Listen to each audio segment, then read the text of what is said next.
a few things really quick, and then with a little bit of time, I'm going to show the last 3 slideshows that we got. And then I'm going to try and give you a little time to work on your slideshow today, because we'll start yours on Wednesday when I'm back. So why am I gone, you might ask? Well, Mr. Fields is getting old, and I hate to say this, but I got to get a tooth pulled. So right there it is. There's the culprit, nice and black and ready to be pulled. I'm sure you wanted to know that and see it. So anyway, here's what we're going to do. Let me kick us off here by setting you up with a new assignment that you can post on. So I'm going to create this assignment for you guys to post your new slideshows on this link. So this is the you all got assigned a section, and I was just so impressed with your last section, and I'm just really thankful we can do this as a group, because I really don't think I could do this with my freshmen in world history. So this is the Mexican-American War and the Civil War, and that's what we're gonna wrap our year up with.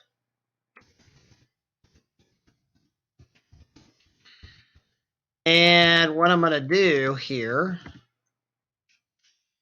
is I'm going to add the rubric so that you guys can make sure that you got it. And the name of that rubric was, I'll have to find it in my drive here. I think it was called Present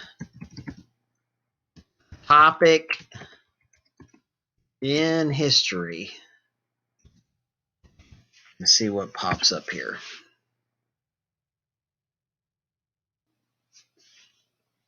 Yes, here it is.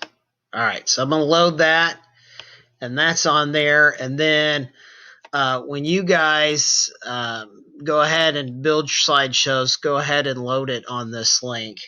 And I'll even type in here slideshows. So I did final slideshows. I did go ahead and grade your last slideshows. I gave everybody really high marks on their slideshows. There were a few that I docked points, but across the board, everybody did really well on that.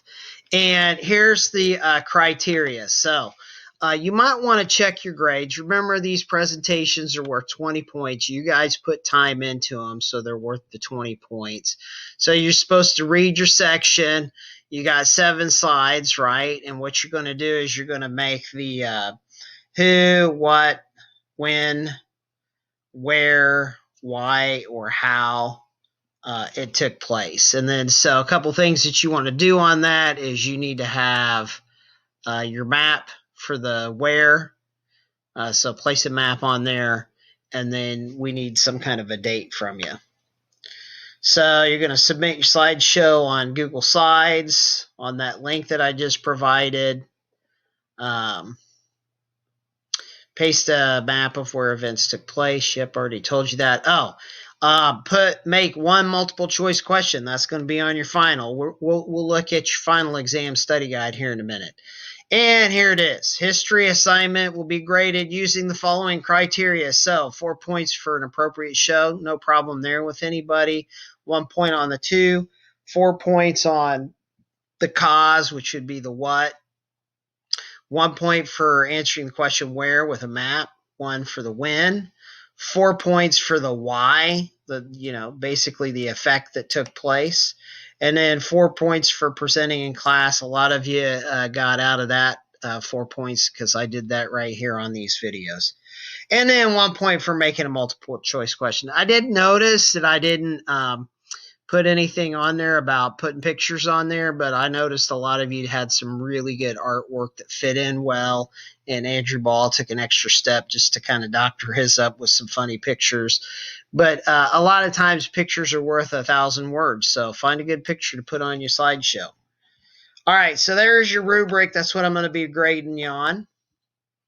And so now let's take a look at your study guide. I was kind of just having a look at this, I saw we had a lot of questions. They're kind of all over the place.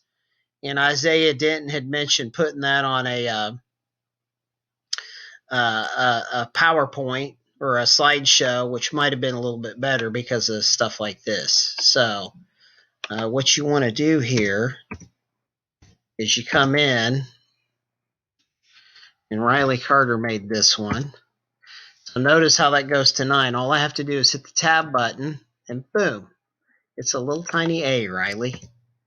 And so that's called outlining, I guess. So I'll fix that for you here. Just back it up, back it in, let me begin. Hey, I'm a poet, and I didn't know it. And then what that does for you is it just kind of lights it up, right? All right, so if you haven't gotten your question on there yet, I see whoever did number 7 still working on it. But go in there. Some of them are kind of to the left, to the right. You can play around with it.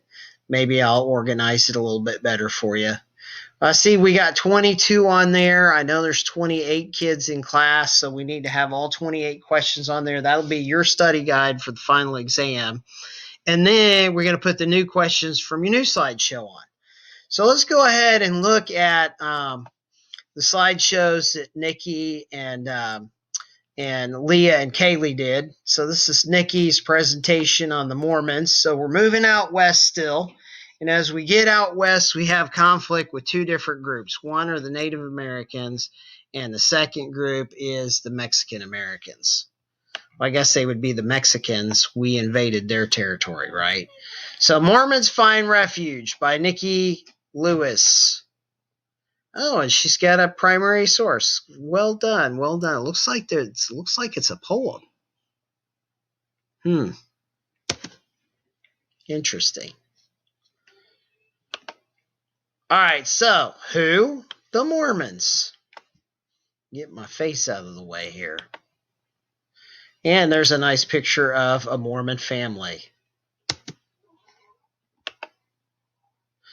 How and what? After the Mormons left Illinois, they traveled and settled on the shores of the Great Salt Lake. Through hard work, they were able to divert water to get the land to bloom. So what the Mormons were primarily looking for was just a place to get away from everybody else. They had been persecuted. People didn't like Brigham Young's visions. They said he was a false prophet. They tried to assassinate him, and eventually they do.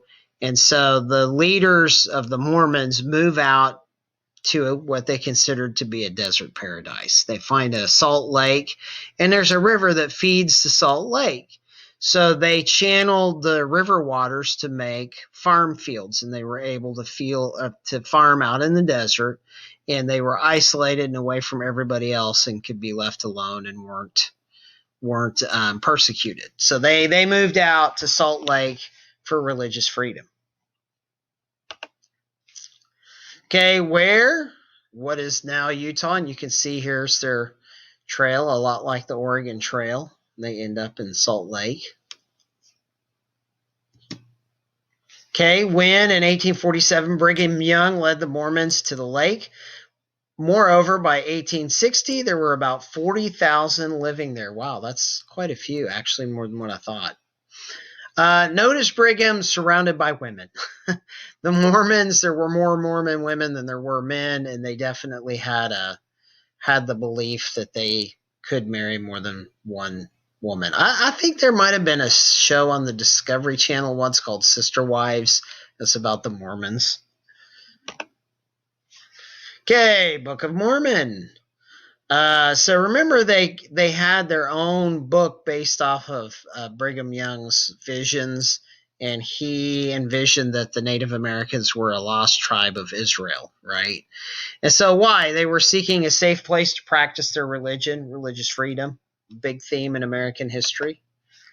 Okay, question. When did the Mormons start searching for a place to practice their religion? And I'm going to have to go back because I forgot. 1847. Very good. Thank you, Nikki. Okay, and so our next slideshow. is done by Leah Johnson. And Americans migrate to Texas. So this is going to set the stage for us to end up going to war with Mexico. And so imagine, if you will, kind of this concept that as Americans start to move west, people started talking about, let's go across the Mississippi River into Texas. Let's move on past Louisiana and start settling in this region. And the Mexican government at first welcomed white settlers into the area because they wanted to civilize the area. And you had to do one of two things: swear allegiance to the Mexican government and promise that you would be Catholic. Well, a lot of the Americans would come in, they'd swear allegiance to the Mexican government, say they were Catholic, but they didn't practice Catholicism.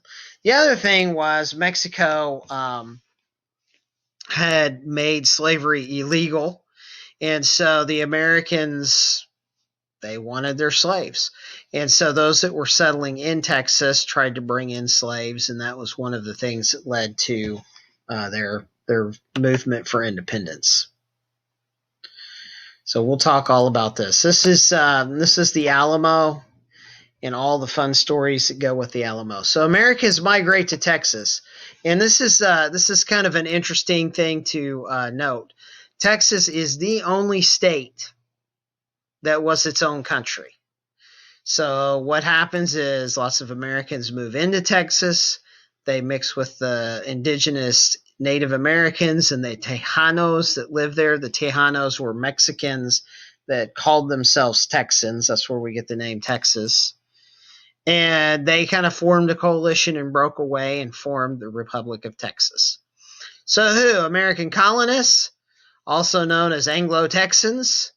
The Mexican government, and there it is, Tejanos, or Mexican Texans. There's still lots of Tejanos, and Tejanos are American citizens, right? So one thing that you should note is not all Mexicans migrated here. A lot of Mexicans were brought into the country when we took 50% of Mexico away from Mexico, right? We split that country in half, took half of it. There were a lot of Mexicans like the Tejanos, the Californios that had been living there for, even as early as the mid 1500s. So predating American settlement or European settlement in the Americas. All right, so Americans started to settle in Texas. Most were farmers. Americans had become Mexican citizens and worship as Roman Catholics and accept the Mexican Constitution, which banned slavery. Americans began being called Anglo-Texans. Relationship between Anglo-Texans and the Mexican government became bad due to Anglo-Texans not obeying the rules. Yeah, I mean, one, they didn't practice Catholicism. Two, they brought their own slaves and said, yeah, I'm bringing my slaves with me anyway. And then three, not really so loyal to Mexico. So you make all the promises you want. Mexico can grant you a ranch, but then you don't follow the rules. That's going to make the Mexican government upset. So they didn't hardly learn Spanish, and they smuggled enslaved African Americans to work on their farms. Oh, those naughty Americans. All right, when? 1820s through the 1830s. Towards 1830, they banned immigration of the United States citizens to Texas. They banned immigration of the United States citizens due to the Americans not obeying the rules. Don't you find that interesting? Think about it. Donald Trump bans Mexicans into the southwestern part of the United States, which was actually the original homeland of Mexico. We rewind the clock 200 years, and it's Mexico banning Americans coming into Texas.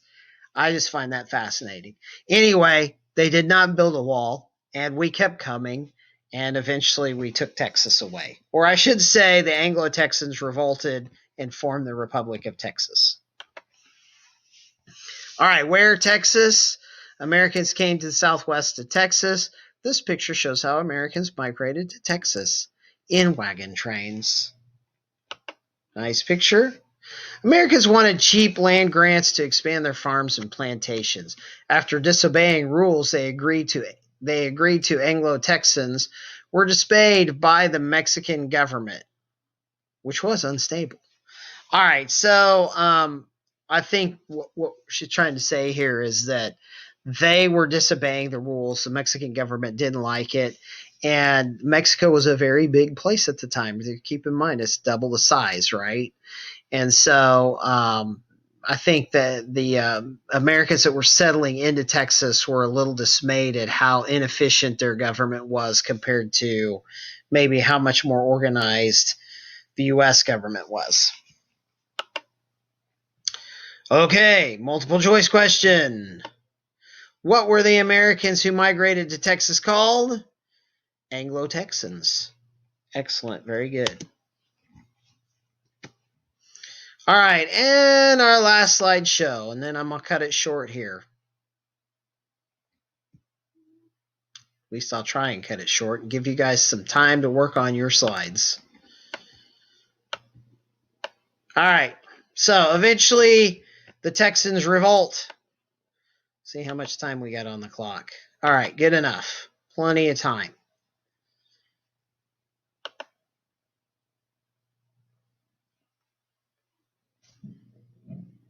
All right, so let me go back a couple of slides.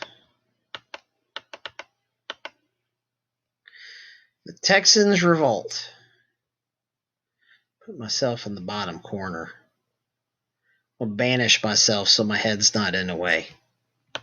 There we go. All right, Texas revolts by Kaylee Rosenquist. What is my topic about? My paragraph talks about the fight at the Alamo. All right, so eventually what happens is the Mexicans, the Texans basically declare independence. And when they do, Mexico sends a large army. It was better funded, had probably more weapons and more soldiers, but they didn't have the training that the Americans did. So Americans had training not only from the Revolutionary War and through the War of 1812, but they'd built military institutions like